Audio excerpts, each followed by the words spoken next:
ஆண்டவரும் இரட்சகரும் இயேசு கிறிஸ்து இனிய நாமத்தில் உங்கள் யாவருக்கும் அன்பின் வாழ்த்துக்களை தெரிவித்துக் கொள்கிறேன். அருமையான தேவ பிள்ளைகளே, புதிய நாள் புதிய நம்பிக்கை இந்த தின தியானத்தின் மூலமாய் இந்த பரிசுத்தமான ஓய்வினால் உங்களை சந்திப்பதில் நான் மிகுந்த மகிழ்ச்சி அடைகிறேன். அல்லேலூயா. ஒவ்வொரு பரிசுத்தமான வாரத்தில் ஞாயிற்றுக்கிழமையில் ஆண்டவர் அநேக ஆலோசனைகள் நமக்கு கொடுத்து நம்மளை நல்வழிப்படுத்துகிறத நான் பார்க்கிறோம். இன்றைக்கு கூட கர்த்தர் இந்த ஓய்வு நாளில் கர்த்தர் கொடுக்கிற ஆலோசனை என்ன?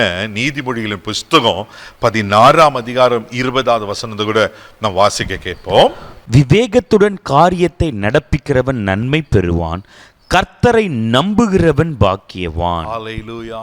விவேகத்துடன் காரியத்தை நடப்பிக்கிறவன் நன்மை பெறுவான். சிலரெல்லாம் ஒரு காரியத்தை செய்கிறாங்க வச்சுங்களேன், அப்படியே தண்ட லாங்குவேஜில் சொன்னால் எடுத்த கவுத்தன் செய்கிற காரியம் சொல்லுவாங்க பாருங்க.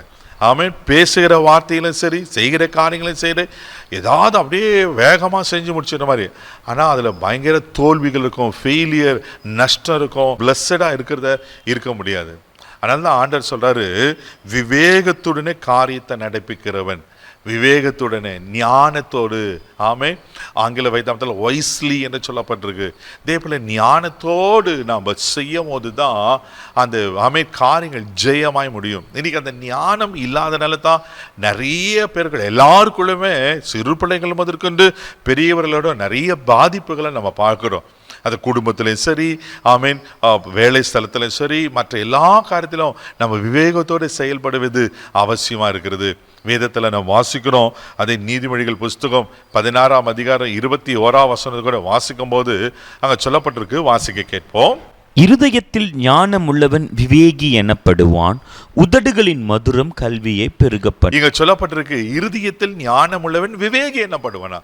அப்போ நான் விவேகமா அப்படின்னா ஞானமா நடந்துக்கலாம். எனக்குள்ள ஞானம் அவசியமா இருக்கிறது. தேவ பிள்ளைகளே, ஆமே, அந்த ஞானம் தேவன் கொடுக்கிற ஞானம் உனக்குள்ள இருக்குமானா நம்ம எல்லா காரியத்திலும் அழகா செய்து முடிக்கும். இன்னைக்கு நிறைய பேருக்குள்ள அந்த ஞானம் இல்லாதனால்தான் நிறைய காரியங்கள் தடுமாறுகிறத பார்க்கிறோம். அது மாத்திரம் இல்லாம நீதிமொழிகளின் புஸ்தகம் 8ஆம் அதிகாரம் 12ஆம் வசனத்தை கூட வாசிக்கும் போது சாலமோன் ஞானம் இப்படியா சொல்லுகிறார். வாசிக்க கேட்போம். ஞானமாகிய நான் விவேகத்தோடு வாசம் பண்ணி நல் யுத்தியான அறிவுகளை கண்டடைகிறேன். ஞானம் விவேகத்தோடு, இந்த ஞானமும் விவேகமும் செயல்படும் என்ன நடக்குதுன்னா அறிவுகளை கண்டடைகிறேன். அல்லேலூயா. நல்லுத்தியான அறிவுகளை அப்படின்னா செம்மையா செய்யறது, அழகா செய்யறது, நேர்த்தியாய் செய்யற காரியங்கள் நாம் கண்டடைகிறத பார்க்கிறோம். அப்போ ஞானம் மிக மிக மிக அவசியமாக இருக்குது. தேவப்பிள்ளையில் அதே நீதிமொழிகள் 1:7 வாசிக்கிறோம், கர்த்தருக்கு பயப்படுதலை ஞானத்தின் ஆரம்பம் என்று சொல்லி. அப்போ நம் தேவனுக்கு பயம் இருக்கிறது அவசியமாக இருக்கிறது. அதே நீதிமொழிகள் 22ஆம் அதிகாரம் 3வது வசனத்தை கூட வாசிக்கும் போது அங்கே சாலமோன் இன்னொரு காரியத்தை சொல்லுகிறார். வாசிக்க கேட்போம். விவேகி ஆபத்தை கண்டு மறைந்து கொள்ளுகிறான், பேதைகள் நெடுக்காய் போய் தண்டிக்கப்படுகிறார்கள். பாருங்க, விவேகி ஆபத்தை கண்டு மறைந்து கொள்ளுகிறான். அல்லேலூயா. நம்ம விவேகமா ஞானத்தோடு செய்யும் போது எந்த ஆபத்திலையும் சிக்க மாட்டோம். எந்த ஆபத்து வந்தாலும் அது அழகா நம்ம தப்பிக்கிறவளை காணப்படுவோம். தேவ பிள்ளையில ஒன்று சொல்லிட்டுங்களா? அப்போ நம்ம எல்லாவற்றையும் ஞானத்தோடு செயல்படுவது, நடந்து கொள்வது அவசியமா இருக்கு. அப்போ இந்த ஞானம் எனக்கு வேணும்னா கொலோசியர் 2:3 சொல்லப்பட்டிருக்கோம், அவருக்குள்ள ஞானம் அறிவு என்ற பொக்கிஷலாம் அடங்கியிருக்குன்னு சொல்லி. தேவப்பிள்ளையில் அந்த ஞானத்தை நாம் பெற்றுக்கொள்வது அவசியமா இருக்கு. அவர் தான் ஞானமானவர். அப்போ இயேசு உங்களுக்குள்ள இருக்கும்போது, நீங்க கிறிஸ்துவுக்குள்ள இருக்கும்போது நீங்க ஞானத்தால் நிரப்பப்படுகிறீங்க. அவரே நம்மளுக்கு ஞானமா இருக்கிறார் அல்லவா?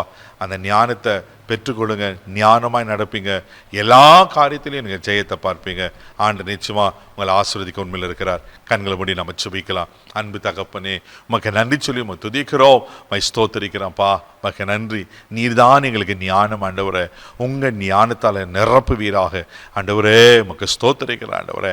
ஆமென். அன்று விவேகி ஆண்டவரே. அல்லேலூயா.